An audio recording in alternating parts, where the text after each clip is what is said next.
Shit. I don't know why I called it this. I guess I don't know what I want to say sometimes. What am I doing?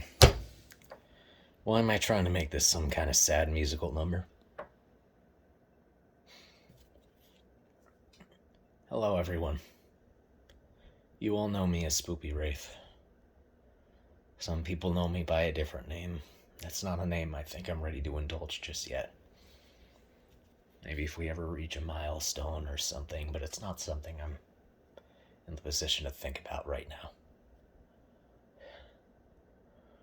I want you to not be worried about me here, and I don't want you red flagging things. Shit, I need to call the authorities because Spoopy is going to do something to hurt himself. I'm not. There is never going to be a point where I am. I'm not that kind of person. But I'm at a point right now in my life where I really don't know what I'm doing anymore. Or I don't know why I'm doing any of what I'm doing. And lately I've been pushing a lot of people away. And lately I've been hitting the bottle a little bit more than I care to admit. And lately I've been closing every single door, every opportunity I have for myself. For what? Just so I can sit and play more video games.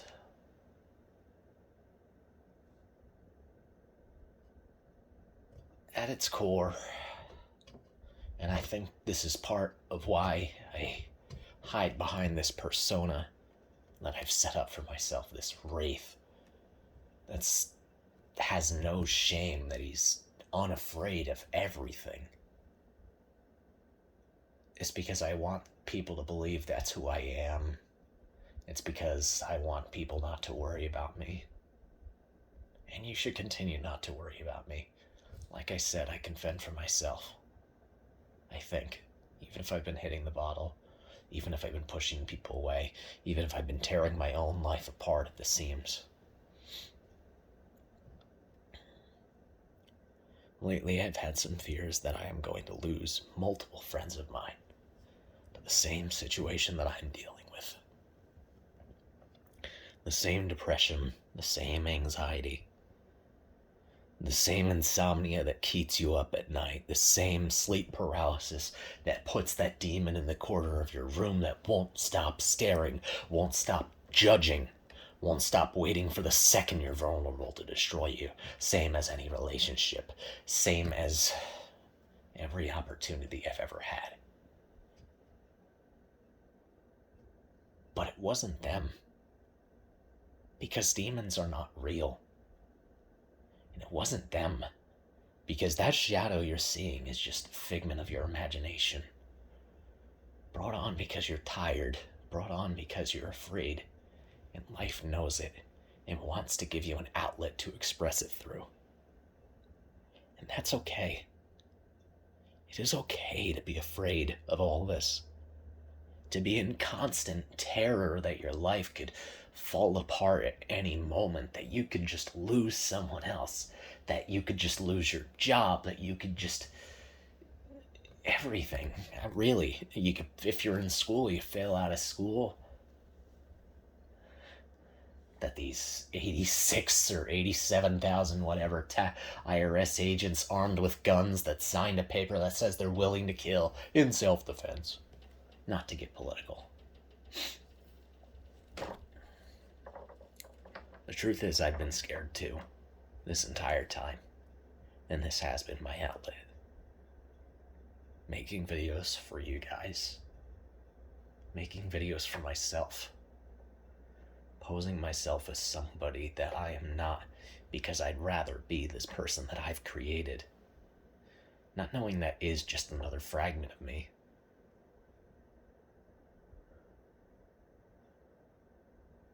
I'm of half Italian, half Dutch lineage by adoption. I don't know what I am by birth. By adoption, half Dutch, half Italian. The Italian side is stronger, obviously. There's just more relatives. I mean, you walk into any town and you could probably say, hey, one of my Zias lives here. One of my Zios lives here. we should go stop by. We should get something to eat because they're not going to let us stop eating. You know how it is. And they love it when you say even the weirdest gibberish in Italian. That my brother will say something stupid like mozzarella. And we all look at him, and I turn to my zia, and I'm like, "Sì, quale questa americano? Due dice mozzarella. Mozzarella americano. Stronzo." And they'll laugh it up right until the stronzo part, because that means dumbass, and they don't like that. It's disrespectful.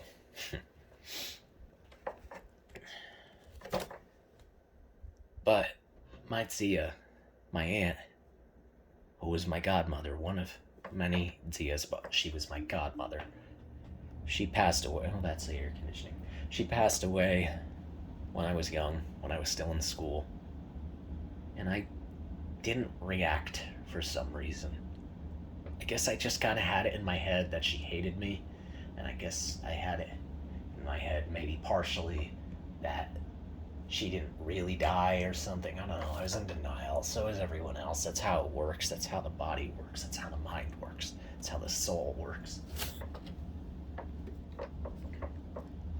And I always thought she hated me because of the way she yelled at me, because of how strict she was. I never stopped to think that she was trying to help me. I never stopped to think she wanted me to go to bed earlier and clean up after myself. Not because it looks ugly and because I'm annoying and she doesn't want me around. It's just because it's better for my health. It's better for my psyche. And I don't know why I never really understood just how much this woman loved me. I guess just because she showed it in such a way that I didn't know, because I'm only used to what I know, and I'm so closed off in the rest of the world that I couldn't accept that someone else was showing me something that wasn't part of mine, that someone was acting a way that I don't know how. The way that I wasn't programmed to, as if I was a robot, but I'm not a robot. I'm not that kind of freak. But that was my first experience with loss, and I don't know why it never hit me at first. And there was Mrs. J. Josephine Danish, her real name was, and I bet I shouldn't be saying this, but Mrs. J. She filled in when my grandparents couldn't, because they passed away before I was born, before I was adopted, before I had a chance to meet them. So she was my acting grandmother. She lived across the street from us. She had that annoying little dog, Honey. And Honey would always set off the shock collar trying to cross the invisible fence. And Mrs. J. That woman loved me to death. She wasn't a part of the family, but she made herself a part of the family. The first time I ever saw my father cry. My father, he's a big man. He's 6'2". He's got muscle. This guy did, I don't know how long of a bike marathon, like a 60-mile marathon or something crazy like that on a bike, just because he could. I don't know why he did it. She passed away that day. She was old. Her body was failing her. It's how it works. It's the way of the road. That woman was a part of my life that I'm not going to be able to replace. I can't fill the gap. I'm not going to get that back. And then there was my cousin Vincent. Vincent was 44 years old. He was so young when he was diagnosed with stage 4 liver cancer. I don't know if he was diagnosed at stage 4 right now. When we heard about it, it was stage 4. And the whole point of liver cancer treatment is to prolong the life, not save it. I know that's how it works. I know we were betting on the wrong horse by trying to say maybe he'll be the lucky one.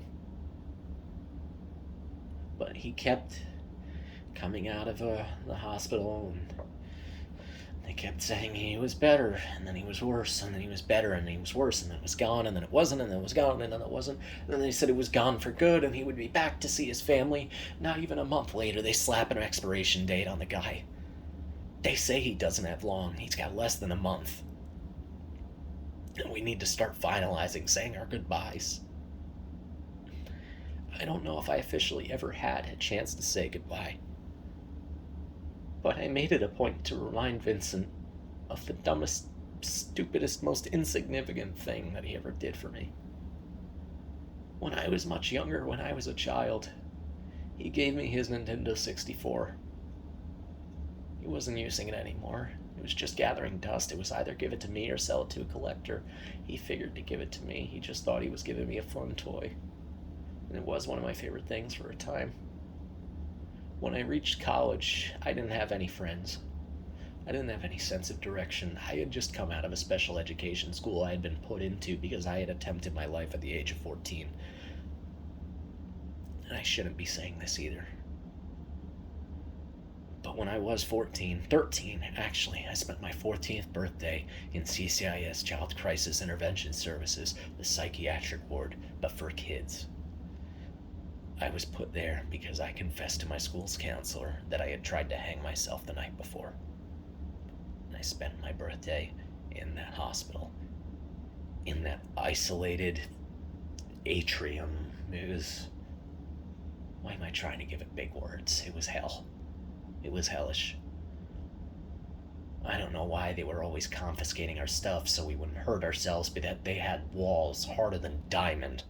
Those concrete walls, I swear, you could have killed yourself with one. Just bang your head on it enough. And I had not quite recovered even when I was 18, when I reached college.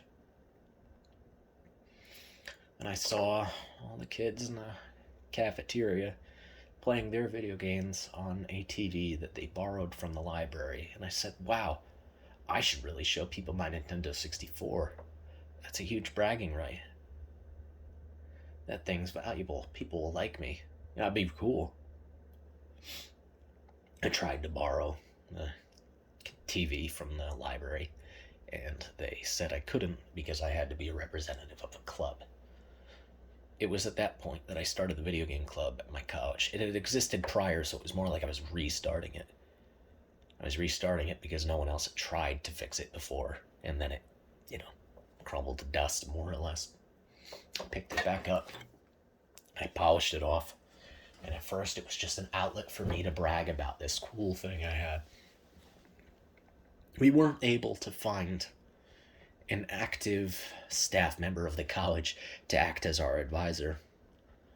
We had to make our own connections with the college's security and with the janitors just to get a classroom unlocked at a specific time every day, and usually they wouldn't show up and we'd have to call and it would be a whole fiasco. I did that without help, and I wasn't angry somehow. It felt good. It felt good doing something, not just for myself, but for these other students that started to join the club. I started to really get shit done. I started to try for the first time in my life. At least for the first time since I had become suicidal. And again, I'd like to reiterate, I'm not now. But I would say that's when I started recovering. Is when I made friends through that club. When I accomplished things through that club.